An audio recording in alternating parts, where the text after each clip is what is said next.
All right, I think we have everybody in. If you'd like to get started, Callie.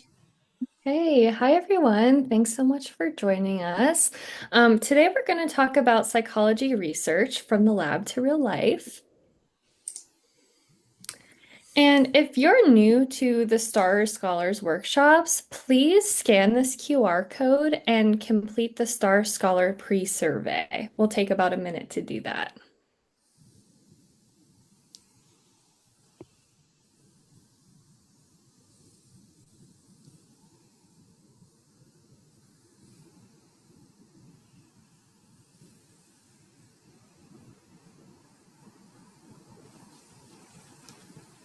Okay, hopefully everyone got that. If you need it, we can maybe put it in the chat later on. Yeah. So, this is our agenda for today. We're going to start with an introduction to the STAR Scholars Program. For those of you who are new and maybe haven't joined us before, don't know much about it, we'll give an overview of that. And then we'll talk about research. What is research and how do we create knowledge through research? After that, we'll talk about getting involved in research, what research involvement can look like for undergrads and research assistant positions. And then after that, we'll talk about applying research skills outside of the lab. So let's start with introductions. My name is Callie Sarver, and I'm a fifth year PhD student in the cognition and cognitive neuroscience area in the Department of Psychology. Broadly speaking, I study aging and memory in the intersection between cognition and emotion. And this is my second year as a Star Scholars mentor, and I'm excited to be here with you all. So welcome. Hi, everybody. My name is Dr. Lustig, and like Callie, I'm also in the cognition and cognitive neuroscience area, and it turns out we have pretty similar interests. I also study a lot of attention and memory in older adults, but also in people with Parkinson's disease, and how the brain changes as we get older, and some diseases and how that can affect our attention and memory. And I've been doing STAR for a while now, and it's one of my favorite things I do. So I'm really happy to see you all. And excited to help you get involved in research. Okay, so let's talk about the STAR Scholars Program. This actually stands for Scholarship, Transferable Skills, Academia, and Research. The STAR Scholars Program is an important initiative that helps students build the research and professional skills essential for success.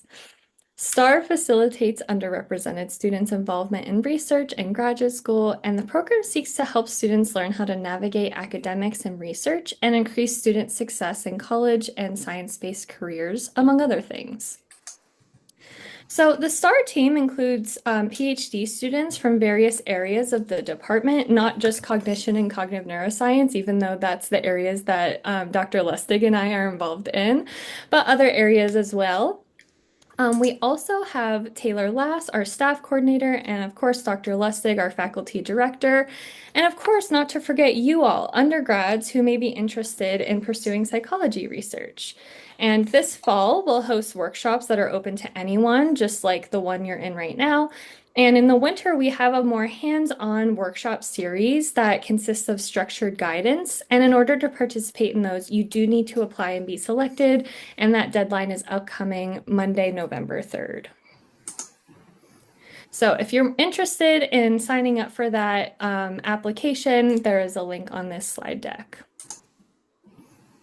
Okay, so STAR Scholars Program aims to prepare students to be researchers, provide structured one-on-one mentoring, increasing the number of students conducting advanced research is one of our main aims, and we want to academically support an inclusive community of students. So as I mentioned previously, the fall semesters, like the one that's happening now, is meant to provide a more broad introduction about what psychology research is, how we do it, how undergrads get involved in research and what their involvement looks like, a bit about graduate school applications and more.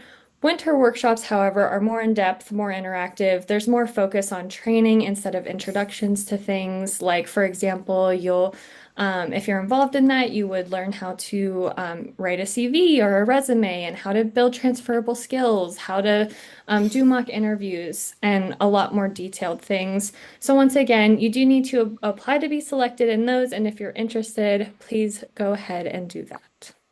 Yeah, and I will just pipe in here. So some of you may have heard from some of your friends, or you may have had this experience yourself that applying for research positions is often getting really competitive. And so one of the things that we really try to do with STAR is prepare you to be in the best spot to apply for those positions and sort of be really well prepared and have a really good chance. And also, our faculty know that we do this, that we train up the STAR students well, and so a lot of them are very eager to hire STAR students into their labs too. So there's some bonuses that come along with being in the program.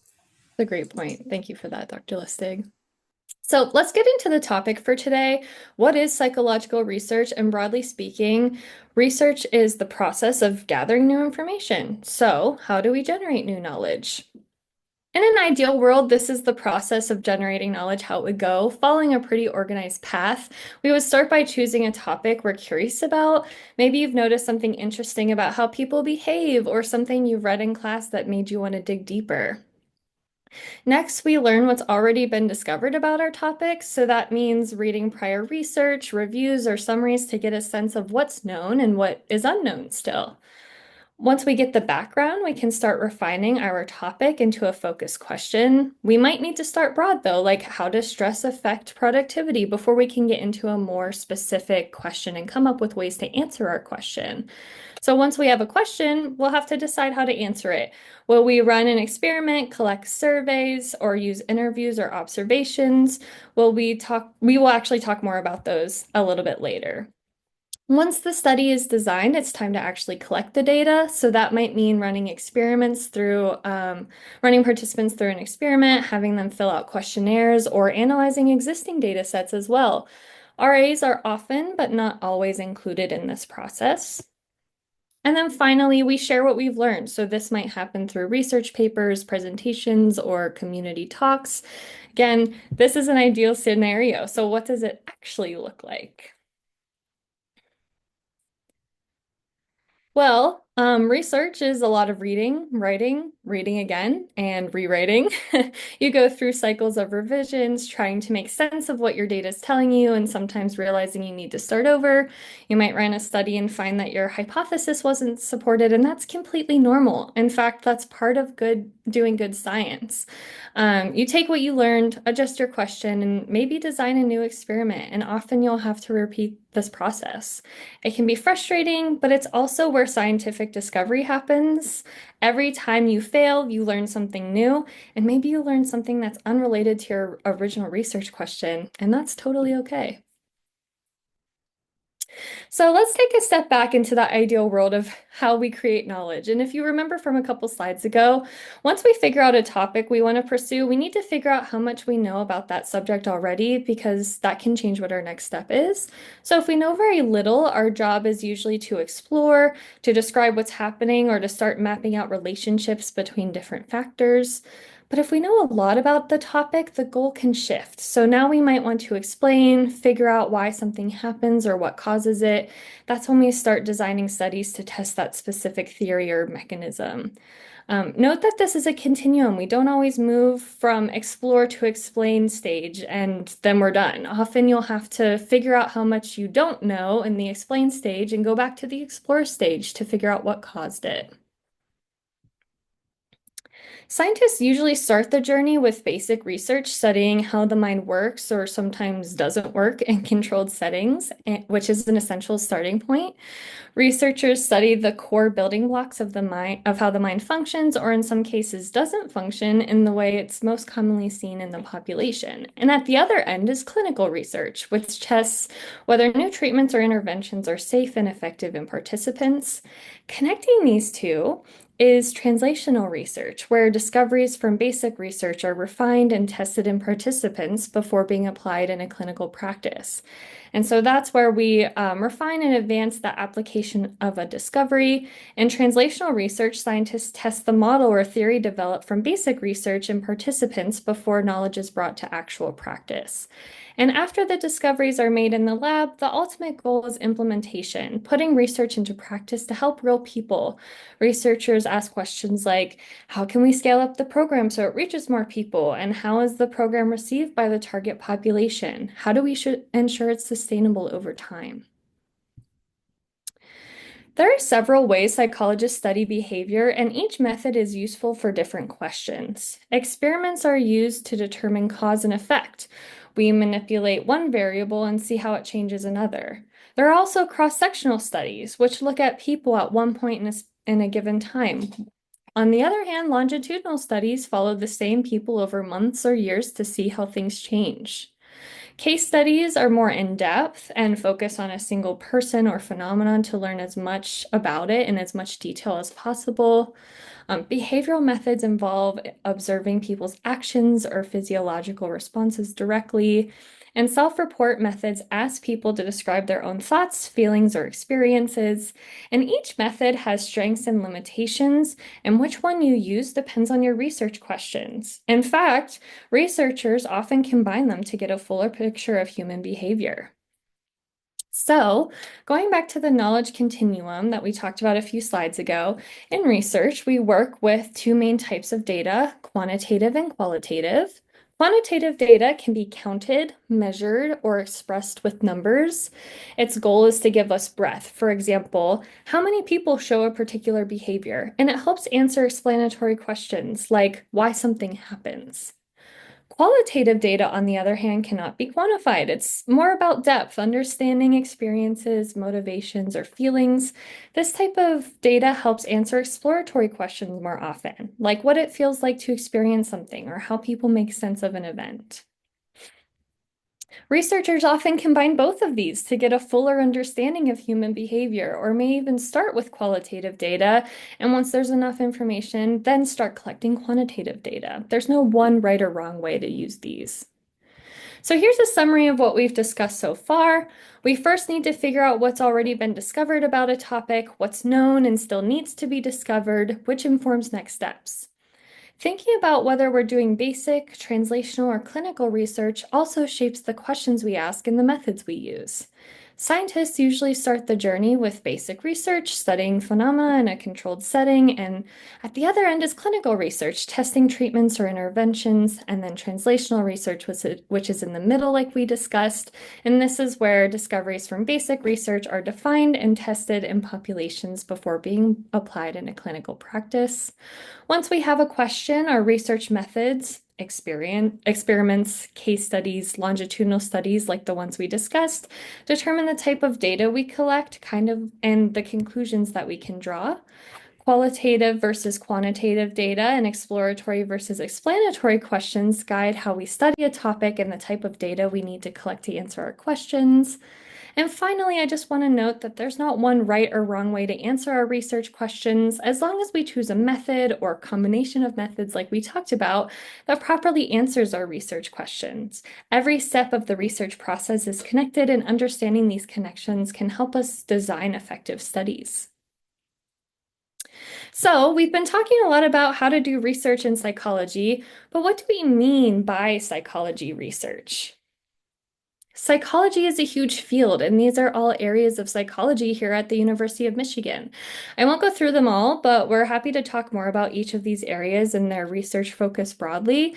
What I do want to point out, though, is that a single issue can be studied across multiple areas. For example, I talked about stress earlier, so let's talk about that again. Although I hope you guys aren't feeling too stressed by the information in this presentation, although there's been a lot of information so far, stress is something that all of us have probably experienced at one point or another. Psychologists can study stress in cognitive neuroscience by looking at brain activity, social psychology by examining group interactions, clinical psychology by testing interventions to reduce stress, and many more. These are just a few examples. Researchers can also study different populations. Adults get stressed, children get stressed. Clinical and non-clinical groups get stressed. Even animals can get stressed. So it just depends on your question and the method you want to use. This variety shows how broad and interconnected psychology research often is.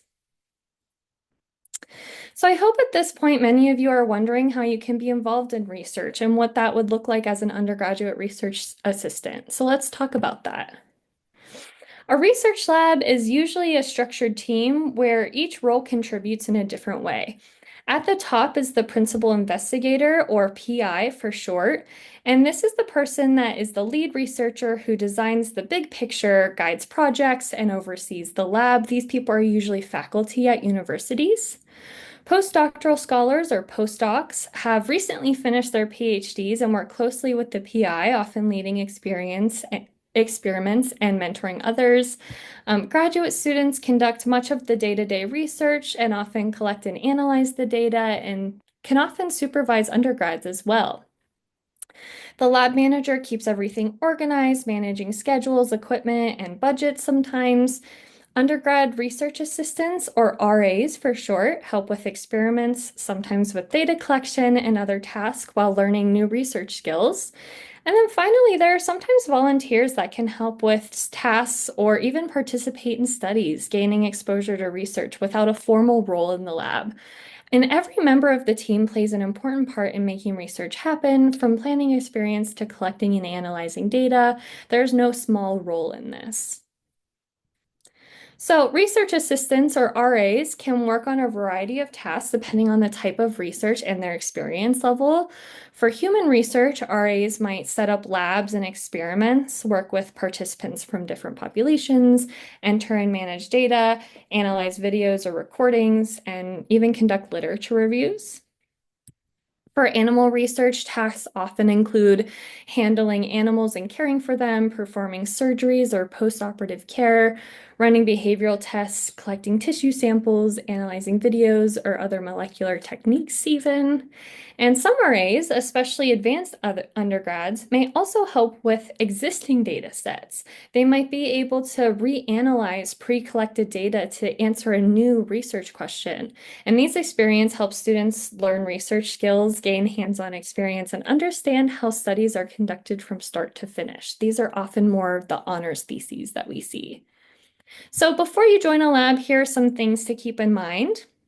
Responsibilities can vary from lab to lab and often depend on your experience, so it's always a good idea to ask what you'll be doing.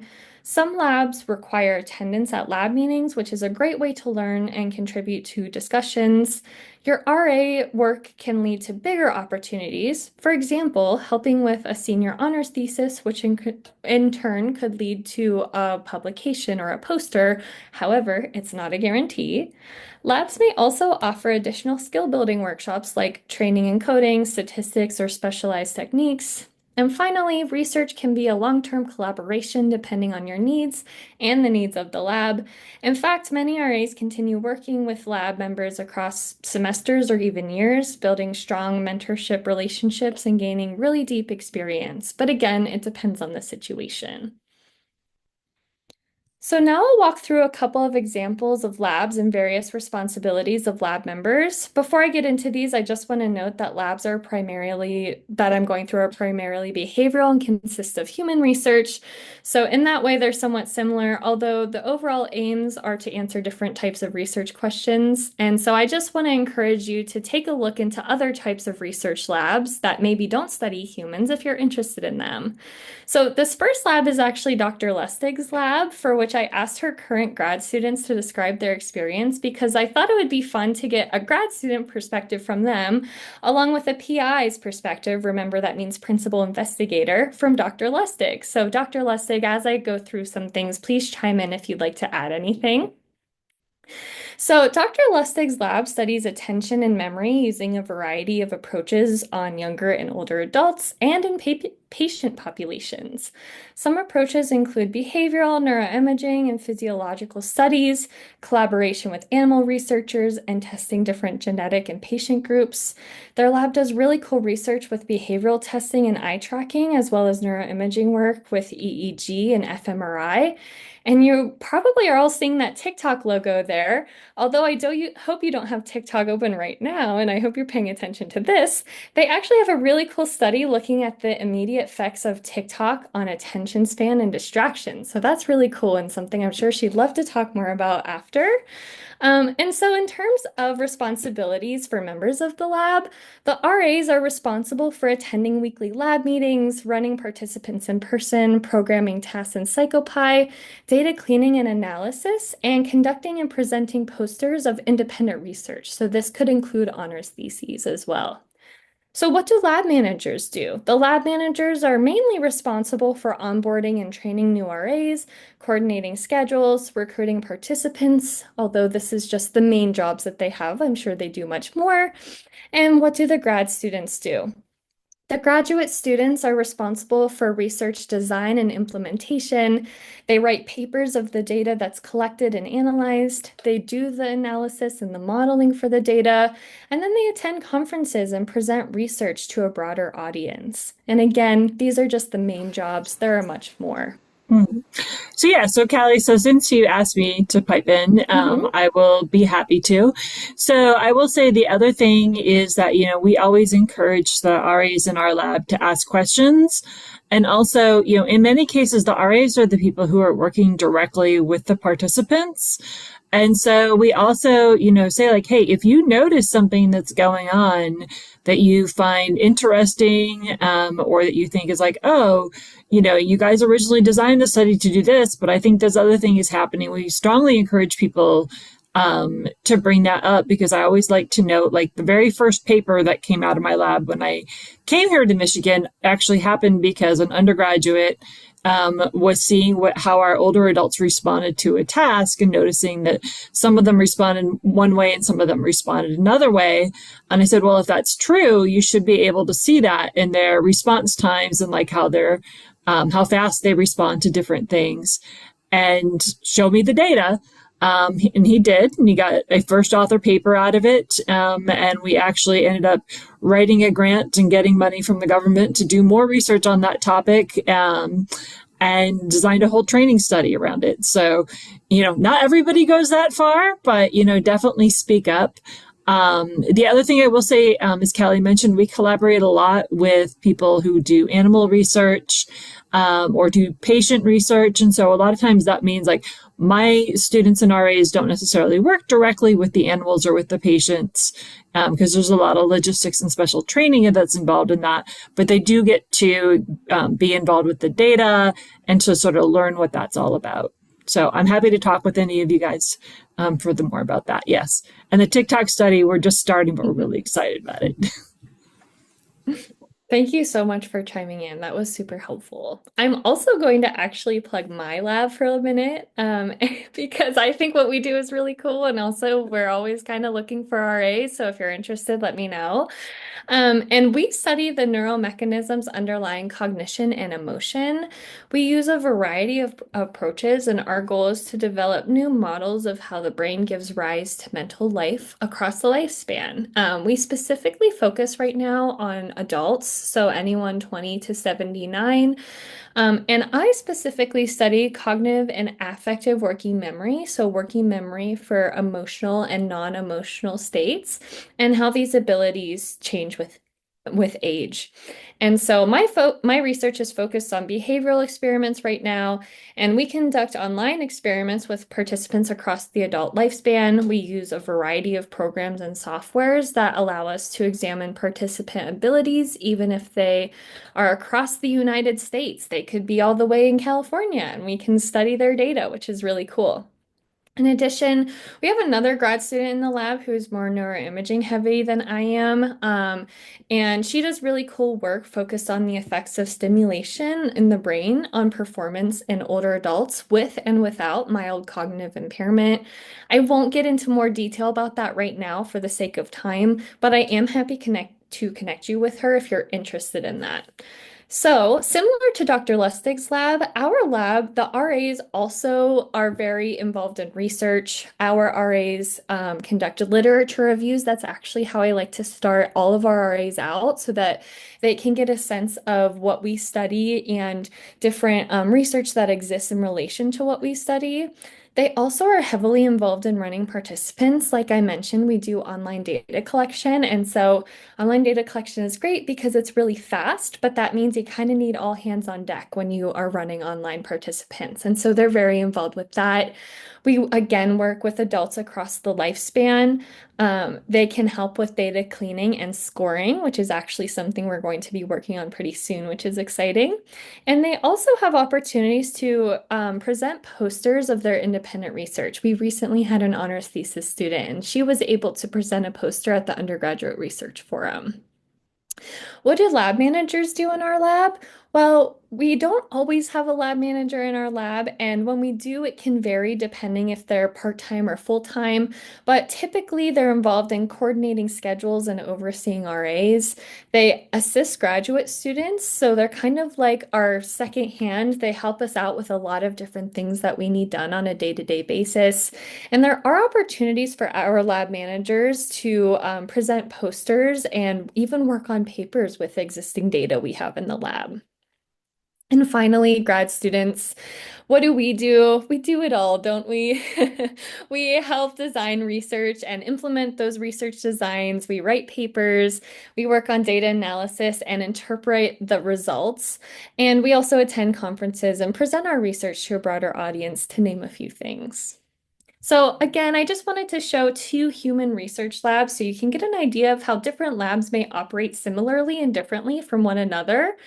I highly encourage you again to seek out labs that may be of interest to you outside of this subject population if you are curious about them.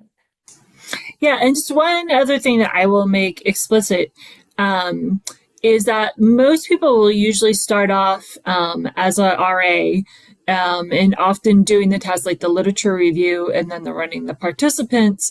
Um, and then, sort of as you grow in your abilities and also in your interests, some people really that's what they like doing. They really like working with the participants. So they focus on that part and on the recruiting. Other people really get into the data part. And then, if you're somebody who is super organized, and sort of, have that balance of working with people, but also have a good sense of like how to manage schedules and numbers and so on. Those are often the people who move on to be lab managers. And in many cases, people will be a lab manager for a year or two before they'll move on to being a graduate student. So you pick up experience at each one of those steps. That's a great point, Dr. Lustig. Thank you for sharing that. I also wanted to chime in because I mentioned honors theses earlier. And if you are interested in an honors thesis, I would maybe reach out to labs that you're interested in and see what the requirements are. Some labs have expectations about how long their RAs are involved in Mm-hmm. the lab before they can be considered for an honors thesis. So I just wanted to throw that out there because we have been talking about conducting independent research. And if that's something you're interested in, maybe dig a little bit deeper into it as Yeah. well. Yeah. And that's one where in most cases, like the earlier you get started, the better. Also because you're going to develop your interests and your skills and be really in a good spot to figure out what you want to do for your thesis and like, have the skills to carry that out in a really independent way. So any questions so far from anybody?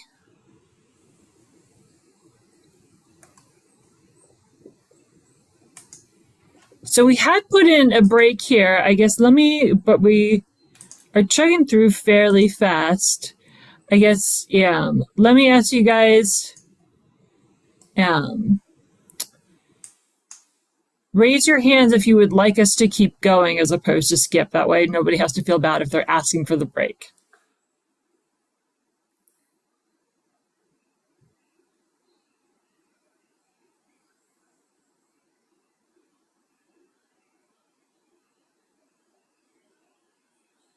Okay, any other votes for keeping going or would people like to skip? We've got 2 for keeping going.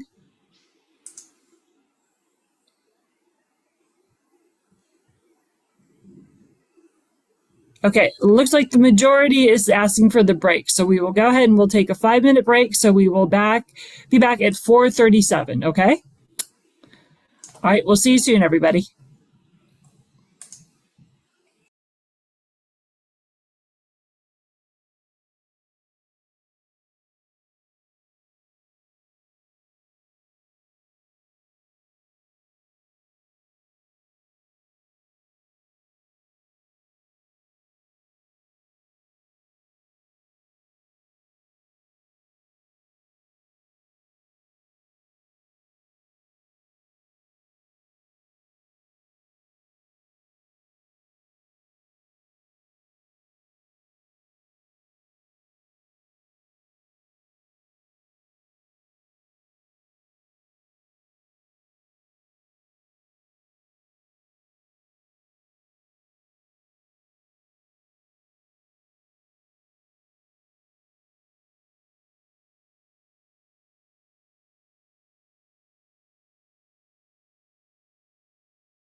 right, ready to start back up again?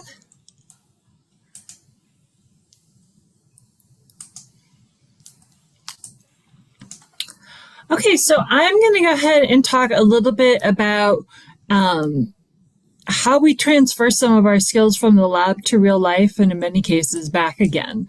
Because one of the interesting things about research is that we do it in the lab and it's fun and we get to solve these great scientific puzzles. But as Callie mentioned, what we're both looking for is for it to have applications out into the real world. And it's also the case that the skills that we build in the lab we can use in different contexts. So one of the reasons to get involved in research is that you build a lot of skills. If you want to go to graduate school and become a researcher yourself, building those research skills is really important. So these include things like learning how to frame a research question. So as Callie mentioned, she also often has her RAs learning to do the literature review and sort of seeing the research questions are out there and how people think about them. And that also helps you develop the theories and ideas, gather information. And you also just, as part of being in the lab, you sort of see like, oh, here's how people take things from the observations out in the real world and then turn those into experiments. And then once you get all your great data, you have to summarize your results and sort of make sense of those. Likewise, you have to develop a lot of analytical skills. So first of all, you have to figure out like, what kinds of data do you want? What is the right way to answer this question? And so that's where Kelly was talking about, do you want to use qualitative or quantitative? So there is no particular one answer for this. It's a skill that you have to learn through experience and by working with others. You learn how to organize and analyze your data. We get in so much data from the kinds of experiments that we do. So people answer questions, they do responses on the computer, and we literally record, every single response that they make. We get not only, which response they made, but how fast they made it. And there are a lot of different ways to look at that. When we're doing our eye tracking data, it's where your eyes on the screen. And we're tracking this literally millisecond by millisecond. And there's just a lot of different ways to examine those data. And you have to figure out what are the ways that make sense for your question. And in doing that, you also learn to do a lot of programming and coding, and you learn a lot of skills that will be very helpful even if you go into a business career or something like that. Then once you have your data organized and analyzed, you have to evaluate it and say, well, which idea does it seem to support? Or do I have to reevaluate the ideas that I had and start taking things in a slightly different direction? You also have to have a lot of interpersonal skills. So when you're working with your participants, you have to communicate well with them. You also have to have good communications among everybody in the lab.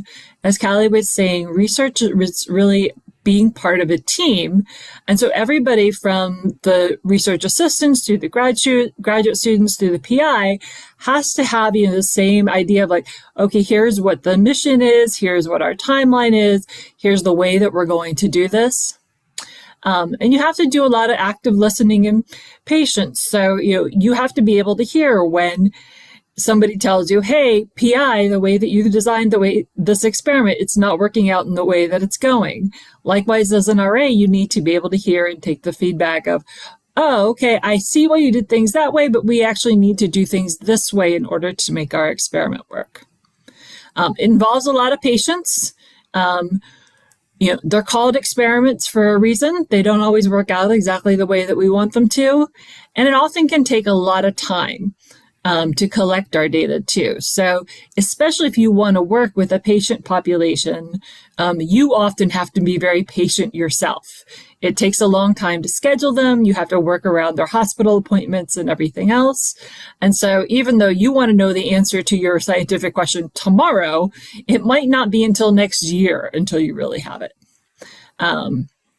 You need to be very responsible. One of the big things that we always emphasize with our research assistants is that the older adults and the patients who are coming in to work with us, they're doing us a huge favor by taking their time out of their day to come in and participate in our research. And so we really need to make sure that we're on time, that we're making this as convenient as possible for them. And likewise, on the customer service end, that we're making this as pleasant as we can for them.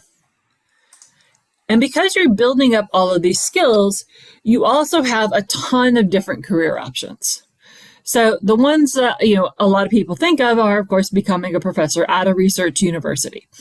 So that's the obvious one. But some people decide like, hey, the research is fun, but maybe I want to do a little bit less of that and a little bit more of the teaching. And so then you can become a teaching faculty at a small liberal arts college. In many cases there, if you wanted to keep on doing like a smaller bit of research on the side, you can still do that, and you can actually keep involving undergraduates. You can also become a postdoc or a research scientist. So here, this option was listed at the University of Michigan Institute for Social Research. So they really focus on doing a lot of the surveys. If any of you are fans of marketplace and things like that, you may know that like a lot of the customer surveys, like a lot of the consumer sentiment surveys come out of here at Michigan. And those are actually done by people with training in psychology and economics. And that's how big decisions about our national economy get made, by research that's done by people here at Michigan. A lot of our graduates go on to work at Google or Meta. You can learn how to design an interface. So Google, when they are trying to roll out, hey, we want to make the latest changes to Gmail, they actually work with psychology researchers to figure out what is going to work best for people, what are people going to like. They also work with psychologists on the slightly more evil end to figure out which ads you're most likely to click on. On the other hand, you can also work with international organizations and non-government organizations. Maybe you want to work with people with trauma all over the world. You can work at private institutions and think tanks. Many of them may have a particular mission that they want to accomplish in terms of how they want to change the world. And if you want to change the world, you have to work with people. And so working with psychologists is a good way to do that. Likewise, working in the government or public sector.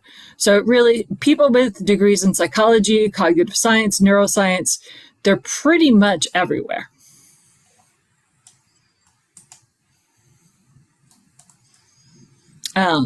These are some of the employers. So a lot of our graduates end up employed right back here at Michigan because they decide it's really fun to live in Ann Arbor and they don't want to leave.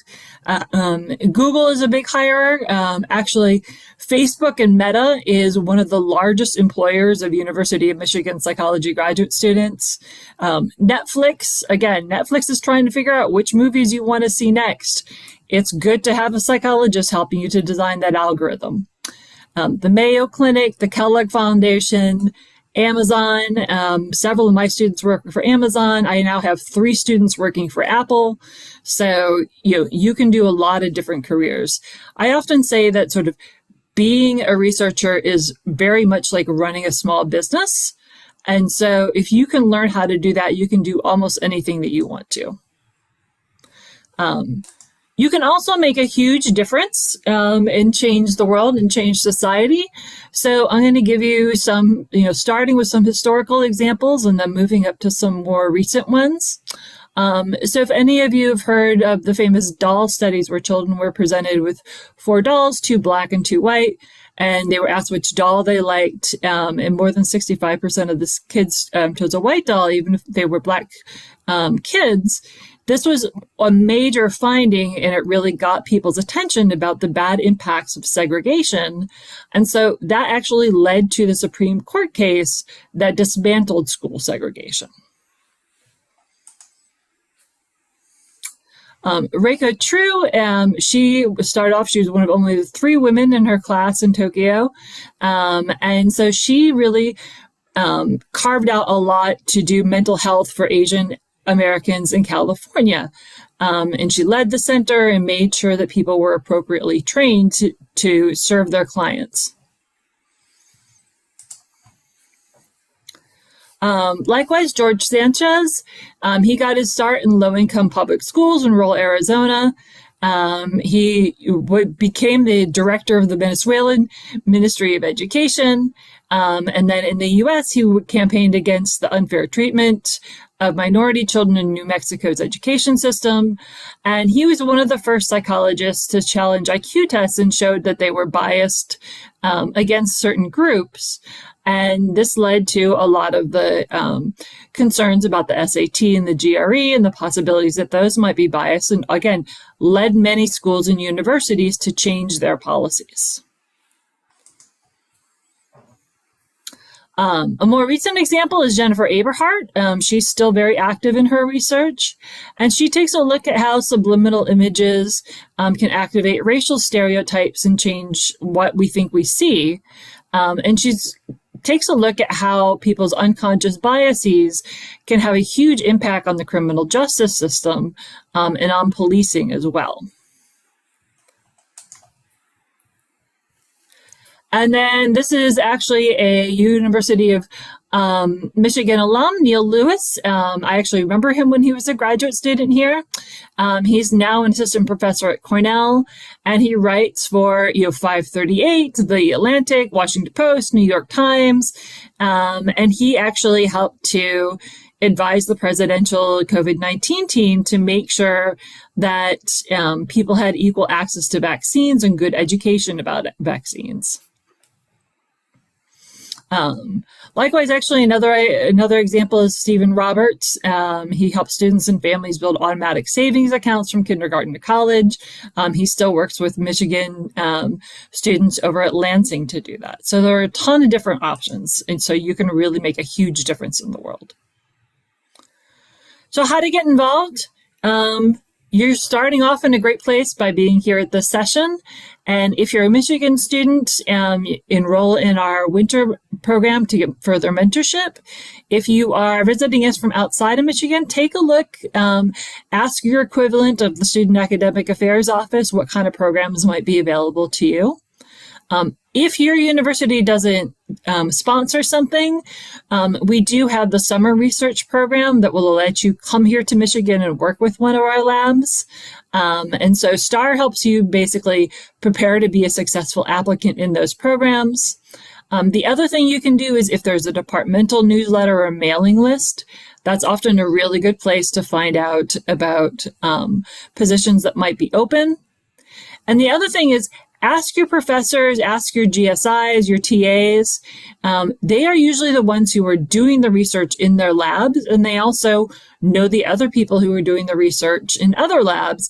And so they can help hook you up with, oh, hey, you're interested in this. I know this professor who's doing this lab. Let me introduce you to them. And it can be really helpful to get you connected. This is more specific to students here at Michigan, but almost every college or university will have something like this. You can get course credit for your research. So most people will start off with Psych 326. You can take it for however many credits that you have sort of time in your schedule for. So usually, I think most people sort of the standard is to take it for about 3 credits, which is about 9 hours per week. But you can do anywhere from 1 to 4 credits.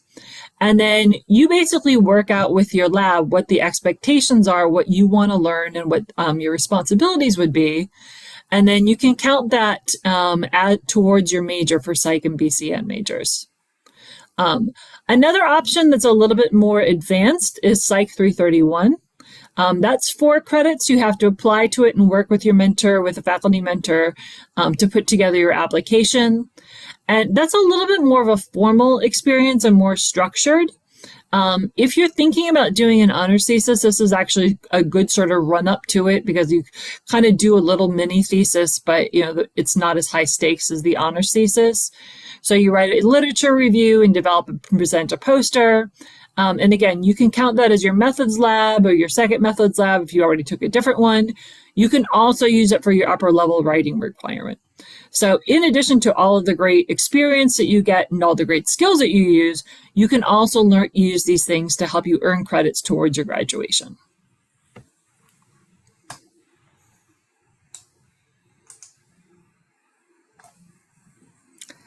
And that is most of what Callie and I had to go over with you today. So I guess, do you guys have any questions or information that you would like us to share with you?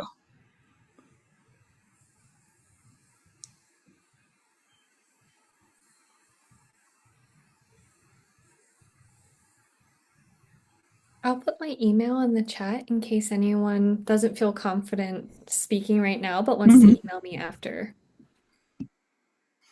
Yeah, and likewise, my information is up online too, and you can also reach us through your sessions registration. And if you don't want to unmute your mic, you can also drop your question in the chat.